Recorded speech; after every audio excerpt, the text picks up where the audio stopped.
استفاد مستخدم الطرق السيارة بمختلف المناطق بالمملكة المغربية في هذه اللحظات من المرور بشكل مجاني من محطات الأداء.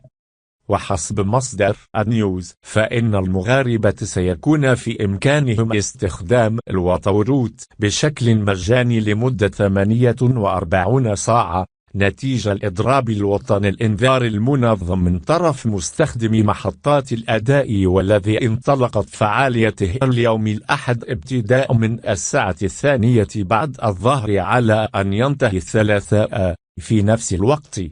وأضاف المصدر ذاته بأن مختلف محطات الأداء تعرف في هذه اللحظات مرور السيارات مجانا بعد أن تم رفع الحواجز الحديدية بشكل كامل.